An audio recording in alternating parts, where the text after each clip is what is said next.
Hello friends, स्वागत है आपके अपने YouTube channel SK Sachin classes में।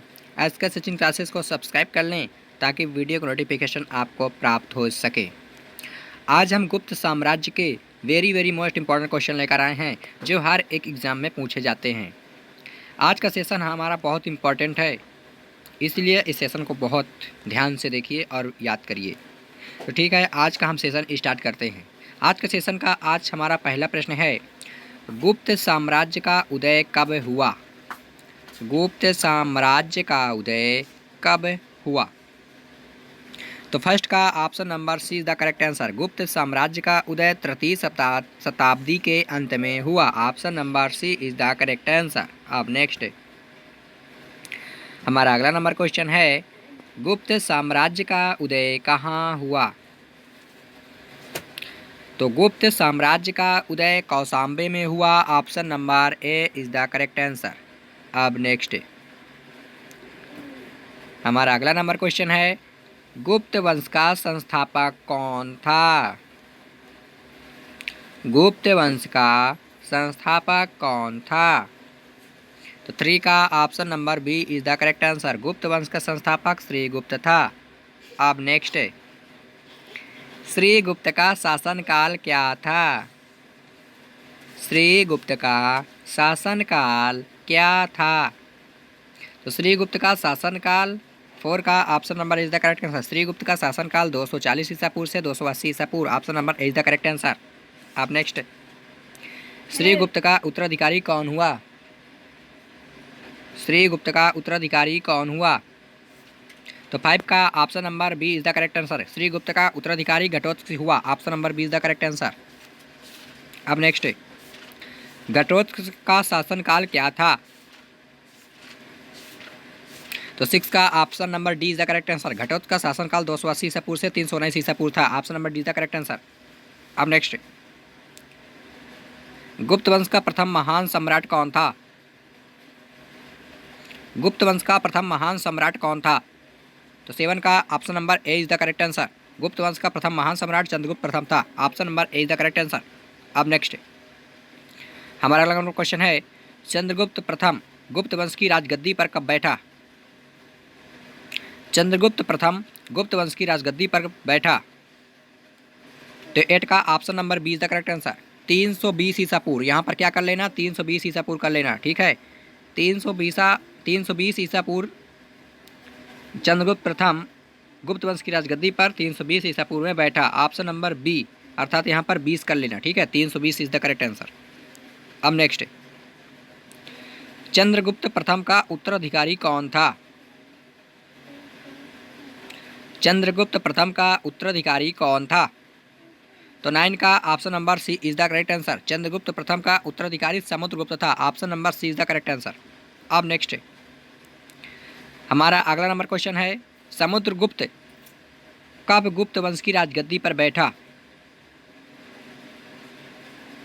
तो समुद्रगुप्त 335 ईसा पूर्व में गुप्त वंश की राजगद्दी पर बैठा। Option number B is the correct answer. अब नेक्स्ट भारत का नेपोलियन किसे कहा जाता है? भारत का नेपोलियन किसे कहा जाता है? तो 11 का option number C is the correct answer. Bharat का नेपोलियन समुद्रगुप्त को कहा जाता है। किसे कहा जाता है? समुद्रगुप्त को। अब नेक्स्ट समुद्रगुप्त का दरबारी कवि कौन था? समुद्रगुप्त का दरबारी कवि कौन था? तो 12 का option number D is the correct answer, Harisena. अब नेक्स्ट समुद्रगुप्त किसका उपासक था? समुद्रगुप्त किसका उपासक था? तो 13 का option number B is the correct answer. Samudragupta Vishnu का उपासक था। आप नेक्स्ट समुद्रगुप्त कौन सी उपाधि धारण की? समुद्रगुप्त ने कौन सी उपाधि धारण की? तो 14 का option number C is the correct answer. Samudragupta अश्वमेधकर्ता और विक्रमांक। ऑप्शन नंबर ए और बी दोनों C is the right answer. अब नेक्स्ट समुद्रगुप्त किसका प्रेमी था? तो समुद्रगुप्त संगीत का प्रेमी था। Option number A is the correct answer. Samudragupta किसका प्रेमी था? संगीत का प्रेमी था। अब नेक्स्ट कविराज किसे कहा जाता था? कविराज किसे कहा जाता था? तो 16 का option number C is the correct answer. कविराज समुद्रगुप्त को कहा जाता था। अब नेक्स्ट है, समुद्रगुप्त का उत्तराधिकारी कौन हुआ? तो समुद्रगुप्त का उत्तराधिकारी चंद्रगुप्त द्वितीय हुआ। Option number A is the correct answer. अब नेक्स्ट है, चंद्रगुप्त द्वितीय कब राजगद्दी पर बैठा? चंद्रगुप्त द्वितीय राजगद्दी पर कब बैठा? तो 18 का option number A is the correct answer. Chandragupta द्वितीय राजगद्दी पर 380 ईसा पूर्व में बैठा। अब नेक्स्ट है, चंद्रगुप्त द्वितीय के शासनकाल में चीनी बौद्ध यात्री भारत आया। तो option number A is the correct answer. Chandragupta द्वितीय के शासनकाल में चीनी बौद्ध यात्री भारत आया। कौन वह यात्री का नाम क्या था? फाहियान था। Option number A is the right answer, Fahien आया। अब नेक्स्ट, शकों पर विजय उपलक्ष्य में चंद्रगुप्त द्वितीय ने कौन से सिक्के चलाए? शकों पर विजय उपलक्ष्य में चंद्रगुप्त द्वितीय ने कौन से सिक्के चलाए? तो सिक्के का क्या नाम था? Option number B is the correct answer. चांदी के सिक्के चलाए। कौन से सिक्के? चांदी के सिक्के। Option number B is the correct answer. अब नेक्स्ट है, चंद्रगुप्त द्वितीय का उत्तराधिकारी कौन हुआ? चंद्रगुप्त द्वितीय का उत्तराधिकारी कौन हुआ? 21 का option number A is the correct answer. Kumaragupta या गोविंद गुप्त। Option number A is the correct answer. अब नेक्स्ट है, हमारा अगला नंबर क्वेश्चन है, कुमारगुप्त प्रथम या गोविंद गुप्त का शासनकाल कब से कब तक था? कुमारगुप्त प्रथम या गोविंद गुप्त का शासनकाल कब से कब तक था? तो 22 का option number C is the correct answer. 415 से 454 ईसा पूर्व ईस्वी तक था। अब नेक्स्ट है, कुमारगुप्त प्रथम या गोविंद गुप्त ने किसे विश्वविद्यालय की स्थापना की? कुमारगुप्त प्रथम या गोविंद गुप्त ने किस विश्वविद्यालय की स्थापना की? 23 का option number A is the correct answer. Nalanda विश्वविद्यालय की स्थापना की। कुमारगुप्त प्रथम या गोविंद गुप्त, जिनको एक ही नाम से जाना जाता है, वह नाम है गोविंद गुप्त और कुमारगुप्त। ये एक ही व्यक्ति थे। इसने नालंदा विश्वविद्यालय की स्थापना की। Option number A is the correct answer. अब नेक्स्ट है, कुमारगुप्त प्रथम या गोविंद गुप्त का उत्तराधिकारी कौन हुआ? तो option number B is the right answer, Skandagupta. अब नेक्स्ट है, स्कंदगुप्त का शासनकाल था। स्कंदगुप्त का शासनकाल कब से कब तक था? तो 25 का option number C is the right answer. 455 ईसा पूर्व से 467 ईसा पूर्व तक। अब नेक्स्ट है, स्कंदगुप्त ने किसको सौराष्ट्र का गवर्नर नियुक्त किया? स्कंदगुप्त ने किसको सौराष्ट्र का गवर्नर नियुक्त किया? तो option number A is the right answer. Skandagupta ने पर्णदत्त सौराष्ट्र को गवर्नर नियुक्त किया। Option number A is the correct answer. अब नेक्स्ट है, स्कंदगुप्त के शासनकाल में किसका आक्रमण शुरू हुआ गया? स्कंदगुप्त के शासनकाल में किसका आक्रमण शुरू हो गया? 27 का option number B is the right answer. Skandagupta के शासनकाल में हूणों का आक्रमण शुरू हो गया। अब नेक्स्ट, अंतिम गुप्त शासक कौन था? तो अंतिम गुप्त शासक विष्णुगुप्त था। Option number B is the correct answer. अब नेक्स्ट, गुप्त साम्राज्य की सबसे बड़ी प्रादेशिक इकाई क्या थी? गुप्त साम्राज्य की सबसे बड़ी प्रादेशिक इकाई क्या थी? तो option number A is the right answer. Gupta साम्राज्य की सबसे बड़ी प्रादेशिक इकाई देश थी। अब नेक्स्ट, गुप्त साम्राज्य में देश के शासक को क्या कहा जाता था? तो option number A is the correct answer. Gupta साम्राज्य में देश के शासक को गोपना गोपना कहा जाता था। यहाँ पर गोपना कर लेना। Option number is the correct answer. अब नेक्स्ट, गुप्त साम्राज्य की दूसरी प्रादेशिक इकाई क्या थी? तो option number C is the right answer. Gupta साम्राज्य की दूसरी प्रादेशिक इकाई भोक्ति थी। अब नेक्स्ट, भोक्ति के शासक को क्या कहा जाता था? तो भोक्ति के शासक को उपरी कहा जाता था। Option number C is the correct answer. अब नेक्स्ट, गुप्त साम्राज्य में पुलिस विभाग का मुख्य अधिकारी क्या कहलाता था? तो option number A is the correct answer. Gupta साम्राज्य में पुलिस विभाग का मुख्य अधिकारी दंडपाशिक कहलाता था। अब नेक्स्ट, गुप्त साम्राज्य में प्रशासन की सबसे छोटी इकाई क्या थी? तो option number B is the correct answer, ग्राम। गुप्त साम्राज्य में प्रशासन की सबसे छोटी इकाई ग्राम थी। अब नेक्स्ट, गुप्त साम्राज्य में ग्राम सभा का मुखिया क्या कहलाता था? तो option number A is the right answer, ग्रामीक। गुप्त साम्राज्य में ग्राम सभा का मुखिया को ग्रामीक के नाम से जाना जाता था। अब नेक्स्ट, गुप्त साम्राज्य में भू राजस्व कुल उत्पादन का कितना भाग हुआ करता था? तो option number C is the right answer, 104 से 1/4 से 1/6 भाग। 1/4 से 1/6 भाग। गुप्त साम्राज्य में भू राजस्व कुल उत्पादक कुल कितना भाग हुआ करता था? तो 1/4 से 1/6 भाग हुआ करता था। Option number C is the correct answer. अब नेक्स्ट, विष्णु मंदिर कहाँ उपस्थित है? तो ये विष्णु मंदिर कहाँ उपस्थित है? तो option number A is the right answer. Vishnu मंदिर तिगवा जबलपुर मध्य प्रदेश में स्थित है। अब नेक्स्ट, शिव मंदिर कहाँ उपस्थित है? शिव मंदिर कहाँ उपस्थित है? 38 का option number B is the correct answer. Shiva मंदिर भूमरा नागौदा मध्य प्रदेश में स्थित है। अब नेक्स्ट, पार्वती मंदिर कहाँ उपस्थित है? पार्वती मंदिर option number C is the correct answer, Naina Kuthar Madhya Pradesh में स्थित है। अब नेक्स्ट,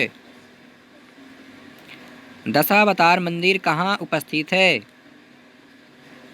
तो option number D is the correct answer, Deogarh Lalitpur Uttar Pradesh. Dashavatar मंदिर देवगढ़ ललितपुर उत्तर प्रदेश में उपस्थित है। अब नेक्स्ट, शिव मंदिर कहाँ उपस्थित है? तो option number B is the correct answer, Shiva मंदिर खोह नागौदा मध्य प्रदेश में स्थित है। अब नेक्स्ट, भीतरी गांव मंदिर लक्ष्मण मंदिर ईंटों द्वारा निर्मित कहाँ उपस्थित है? भीतरी गांव मंदिर लक्ष्मण मंदिर कहाँ उपस्थित है? जो ईंटों द्वारा निर्मित है वो कहाँ उपस्थित है? तो 42 का option number C is the correct answer, Bhitargaon Kanpur Uttar Pradesh में स्थित है। अब नेक्स्ट, सिंचाई के लिए किस यंत्र का प्रयोग होता था? सिंचाई के लिए किस यंत्र का प्रयोग होता था? तो 43 का option number A is the correct answer, राहट या घंटी यंत्र। क्या होता था? राहट या घंटी यंत्र के द्वारा सिंचाई का प्रयोग होता था। अब नेक्स्ट, श्रेणी के प्रधान को क्या कहा जाता था? तो श्रेणी के प्रधान को क्या कहा जाता था? तो श्रेणी के प्रधान को ज्येष्ठक कहा जाता था। Option number A is the correct answer. अब नेक्स्ट, गुप्त काल में सर्वाधिक महत्वपूर्ण व्यापारिक केंद्र क्या कहलाता था? गुप्त काल में सर्वाधिक महत्वपूर्ण व्यापारिक केंद्र क्या कहलाता था? तो 45 का option number B is the correct answer, Ujjain. Gupta काल में सर्वाधिक महत्वपूर्ण व्यापारिक केंद्र उज्जैन कहलाता था। Option number B is the correct answer. अब नेक्स्ट, गुप्त राजाओं ने सर्वाधिक कौन सी मुद्राएं जारी की? गुप्त राजाओं ने सर्वाधिक कौन सी मुद्राएं जारी की? तो 46 का option number A is the correct answer, स्वर्ण। गुप्त राजाओं ने सर्वाधिक स्वर्ण मुद्राएं जारी की। अब नेक्स्ट, गुप्त काल की स्वर्ण मुद्राओं को अभिलेख में क्या कहा गया है? तो option number B is the correct answer, दीनार। गुप्त काल की स्वर्ण मुद्राओं को अभिलेखों में दीनार कहा गया है। अब नेक्स्ट, कायस्थों का सर्वप्रथम वर्णन किसमें मिलता है? तो option number D is the correct answer, Yajnavalkya Smriti. कायस्थों का सर्वप्रथम वर्णन याज्ञवल्क स्मृति में मिलता है। अब नेक्स्ट, पहली बार किसी के सती होने का प्रमाण कब मिला था? पहली बार किसी के सती होने का प्रमाण कब मिला था? तो पहली बार किसी के सती होने का प्रमाण option number B is the correct answer, 510 ईस्वी में मिला था। तो पहली बार किसी के सती होने का प्रमाण आप 510 ईस्वी में मिला था। Option number B is the correct answer. अब नेक्स्ट, पहली बार किसी के सती होने का प्रमाण किस अभिलेख से मिलता है? तो 50 का option number D is the correct answer, Eran अभिलेख। पहली बार किसी के सती होने का प्रमाण एरण अभिलेख में मिलता है। अब नेक्स्ट, गुप्त सम्राट किस धर्म के अनुयायी थे? तो गुप्त सम्राट वैष्णव धर्म के अनुयायी थे। Option number A is the correct answer. अब नेक्स्ट, अजंता में निर्मित कुल 29 गुफाओं में से गुप्तकालीन गुफा कितनी और कौन कौन सी हैं? अजंता में निर्मित कुल 29 गुफाओं में से आपात गुप्तकालीन गुफा कितनी और कौन कौन सी हैं? तो 52 का option number A is the correct answer, 2 हैं, 16वीं और 17वीं। अब नेक्स्ट, गुफा संख्या 17 के चित्र को क्या कहा गया है? गुफा संख्या 17 के चित्र को क्या कहा गया है? तो 53 का option number C is the correct answer, चित्रशाला। गुफा संख्या 17 के चित्र को चित्रशाला कहा गया है। अब नेक्स्ट, हमारा अगला नंबर क्वेश्चन है, अजंता की गुफाएं बौद्ध धर्म की किस शाखा से संबंधित है?